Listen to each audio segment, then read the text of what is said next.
Marwar bulletin देखने वाले सभी दर्शकों को चंद्रमोहन कल्ला का नमस्कार, राम राम ने खमा गणिसा।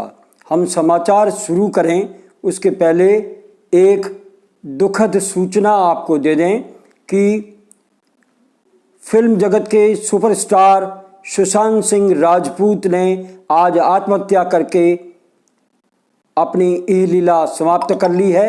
इससे माया नगरी और पूरे भारतवर्ष में उनके प्रशंसकों में शोक की लहर डूब गई है।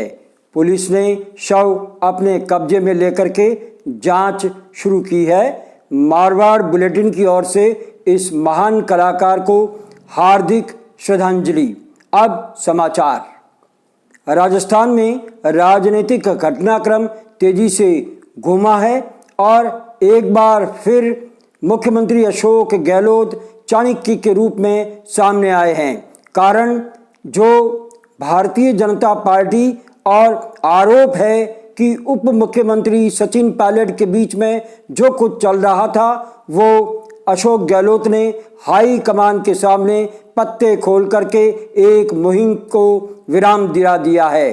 दरअसल उप मुख्यमंत्री सचिन पायलट जब से सिंधिया भारतीय जनता पार्टी में गए हैं तब से भारतीय जनता पार्टी के नेताओं के संपर्क में बताए जाते हैं। स्क्रिप्ट राजस्थान में गहलोत सरकार गिराने की उसी समय लिख ली गई थी और तय किया गया था कि राज्यसभा चुनावों से ठीक पहले अशोक गहलोत सरकार को गिरा करके सचिन पायलट को मुख्यमंत्री बना दिया जाएगा। लेकिन इस बीच कोरोना संक्रमण के कारण राज्यसभा चुनाव आगे सरक गए और अब जब राज्यसभा चुनाव सामने आए तो पुलिस के द्वारा मुख्यमंत्री अशोक गहलोत को एक सूचना मिली कि दिल्ली से भारतीय जनता पार्टी द्वारा भेजी गई बड़ी रकम भारतीय जनता पार्टी के एक सांसद के यहाँ उतरने वाली है।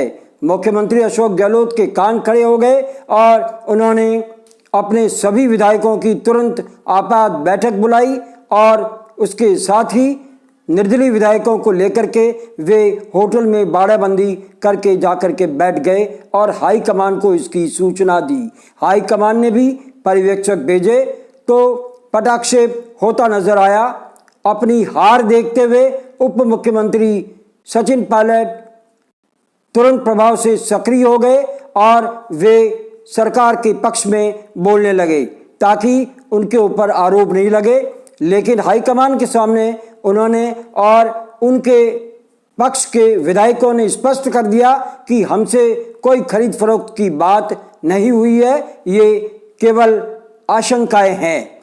तो उसके बाद में मुख्यमंत्री अशोक गहलोत के सामने सचिन पायलट का ये कहना कि आपके पास में सूचना होगी, हमारे पास में कोई सूचना नहीं है। इस बीच पायलट समर्थक और राजस्थान सरकार के मंत्री रमेश मीणा का एक बार भी बाड़ेबंदी में और कांग्रेस की बैठकों में नहीं आना ये आशंका जाहिर करता है कहीं न कहीं कोई न कोई गड़बड़ जरूर है।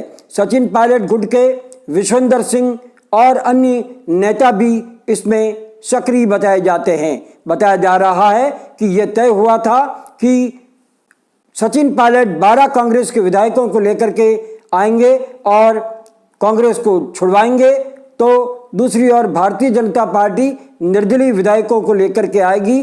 तो इस तरह से अशोक गहलोत सरकार को गिराया जाएगा। लेकिन यहाँ पर पर्दा गिर चुका है और राज्यसभा चुनाव निकट हैं, देखते हैं क्या होता है। अब जोधपुर की बात। जोधपुर में कोरोना संक्रमण तेजी से फैलता जा रहा है। रविवार दोपहर तक चिकित्सा विभाग की रिपोर्ट के अनुसार 16 नए मरीज सामने आए हैं और नया हॉटस्पॉट कमला नेहरू नगर बनता जा रहा है, जहां पर 7 नए मरीज सामने आए हैं। इस तरह से कोरोना संक्रमण बढ़ता ही चला जा रहा है। वहीं अगर दुर्घटना की बात करें तो आज सुबह डीपीएस चौराहे पर संगरिया रोड पर एक टैंकर ने वाहन चालक को अपनी चपेट में ले लिया और उसकी घटनास्थल पर ही मौत हो गई। पुलिस ने शव बरामद करके और तफ्तीश शुरू की है। वहीं कोरोना संक्रमण के बाद में उत्तर भारत के सर्वश्रेष्ठ स्टेडियम बरकतुल्लाह स्टेडियम के ताले लग गए थे। सरकार ने उसे खुलवाते हुए खिलाड़ियों को प्रवेश देने के निर्देश दिए थे, लेकिन जोधपुर विकास प्राधिकरण ने, जिसके अधीन ये स्टेडियम आता है, उन्होंने वहां पर रोक लगा रखी है। सुबह 6:30 बजे से 8 बजे तक ही खिलाड़ियों को प्रवेश दिया जाता है, उसके बाद में इसे बंद कर दिया जाता है। खिलाड़ियों की मांग है कि स्टेडियम को पूरी तरह से खोल दिया जाए। इसके साथ ही हमारा आज का ये समाचार बुलेटिन यहीं समाप्त होता है। अगले समाचार बुलेटिन के साथ फिर हाजिर होंगे, तब तक के लिए हमें आज्ञा दीजिए। जय हिंद।